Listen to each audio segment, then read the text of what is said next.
This episode's about to get even more unreasonable. Welcome to It Doesn't Take a Genius. Ramsey! Was that equally foolish and stupid? Oh, it was deep. You're a cross between I don't know, Austin Powers and the most interesting man in the world. Just, I don't know. It's just something in there. And the 95-pound weakling featured in many advertisements and comic books. That's right. Hey, do you want to talk about Unreasonable Hospitality again? So much goodness there. Well, we talked about the field guide. We have. I'll hold it up for the audience at home. We should talk about, the field guide just out. We should talk about the book that inspired the field guide. This one tells the Will Guidara story. Yeah. Unreasonable Hospitality. And, Yeah.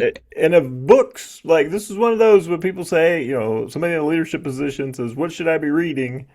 Yep. This has been one of my go-tos for a while now, and it's always a hit. Totally agree. For the uninitiated, I mean, you really should read it. It is it's incredibly well written and manages to weave back and forth between Will's personal story, going back to his school years and his mother dying when he's in college. And never really strays from the goal of, talking about what happens when he takes the helm of 11 Madison Park and all the goodness that happens at that restaurant. But it is just what you said. It is half culture and leadership, and it's half customer experience and hospitality. And he manages to weave all of that together with his personal story. So for the really uninitiated, you need to go watch the TED Talk about the hot dog. Will has a short TED Talk about serving a hot dog at this fine dining establishment, 11 Madison Park, and that will maybe set the tone a little bit for the kind of unreasonable hospitality that they had at this wonderful restaurant. But the quick rags to riches story is that he comes back to Danny Meyer's company. Who owned the man who created Shake Shack and also had a number of fine dining establishments in New York. He comes back to Danny Meyer's company a second time and starts running 11 Madison Park, which at the time was a 2-star restaurant in a beautiful location, but they just couldn't get over the hump. It was the only 2-star restaurant in Danny Meyer's group, and he takes it all the way to 4 stars with New York Times. He takes it from 0 Michelin stars to a full 3, the maximum score that you can get. He also gets them on he and his team get them on the 50 best restaurants in the world list. And they start at 50 and work their way up and eventually become the #1 restaurant in the world. James Beard Awards, making tons of money. I knew a gentleman who has some money to spend, and he was hoping to go to 11 Madison Park with his family, but he was on his way to Europe, and come to find out they were more like 6 months in advance that you needed to book, so it wasn't going to happen. But also he said, I think it was like $1,000 a plate, pretty much, to eat there, a person. So doing well. Will Guidara has some success that he can preach about, and the book covers that nicely. He has since sold the restaurant. That's part of the end of the story in the book, but it's a lot of the success of what happened as he took the helm and helped navigate the restaurant to the top of the charts. So that's what the book's about. What stuck out to you? Well, there was a couple of things. One was his willingness to share his failures. Yes. Right. The story of they're trying to move up. They're one of the 50 best, and they want to move up. Into the top 10. And so he comes up with this idea that he's going to absolutely script every single person in the restaurant. Everybody's going to have they're going to hone and refine the words so everybody can say the precise exact words, while they're serving the customer. And it fails miserably. Right. Right. It comes across as stiff and robotic. and unauthentic, and he's willing to admit that, okay, I thought, this was going to take us to the next level. I actually took him back, Yeah. and he wasn't afraid to tell story after story of, yeah, here's where I got it wrong. Right. And we hear from our trainees, our participants for our workshops all the time that they often learn more from the mistakes than they do their successes. And Absolutely. and I appreciate that he's willing to share his mistakes.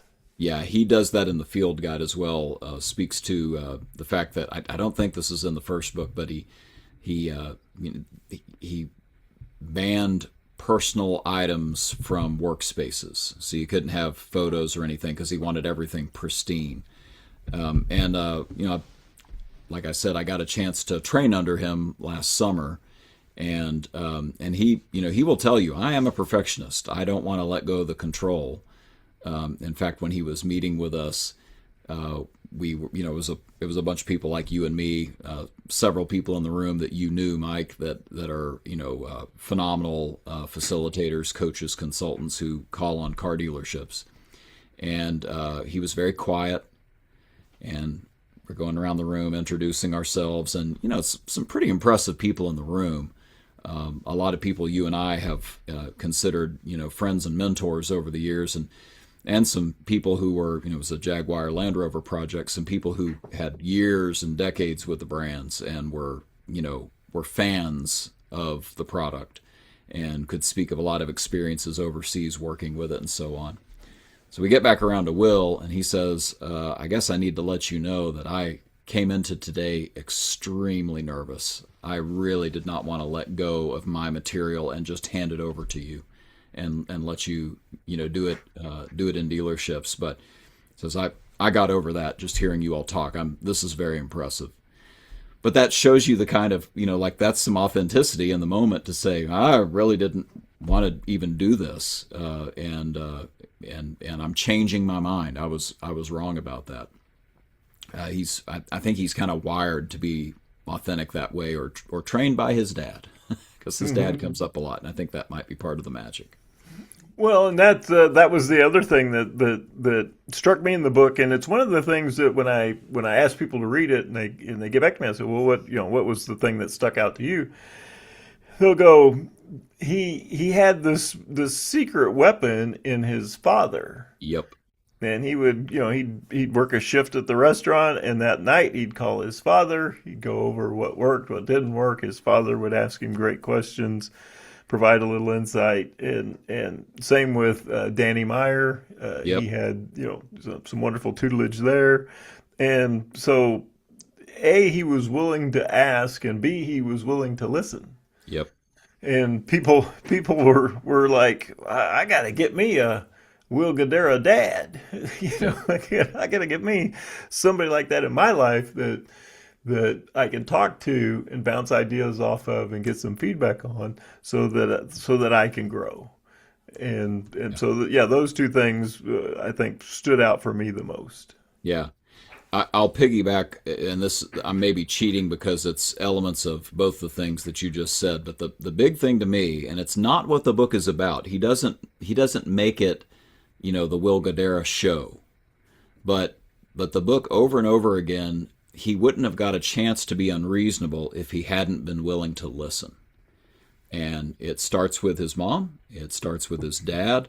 His dad encourages him. Don't take that dream job until you've gotten a chance to get not just restaurant smart, but business smart. And so he ends up taking a job with his dad's old company and basically learning accounting and Mm-hmm. inventory and things like that on the back end. And he listened to a mentor there, and he, can, like you said, listen to Danny Meyer, and he listened to one of his coworkers who was willing to give him some negative feedback about how he was coming across, and he was willing to listen to critics, New York Times critics who had negative things to say.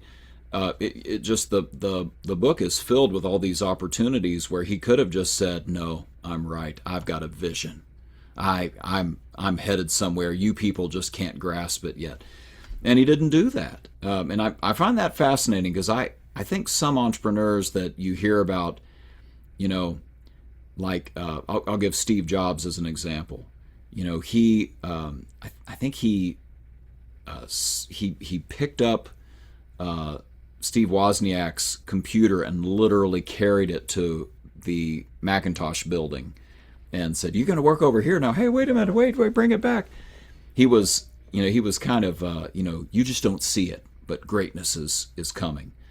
And the stories of him wooing John Scully, the PepsiCo CEO, saying, do you want to sell sugar water the rest of your life, or do you want to put a dent in the universe?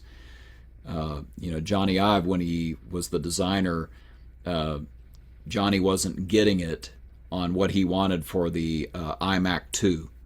And he said, it's got to be like a flower. And, it ended up being that monitor on a pole thing.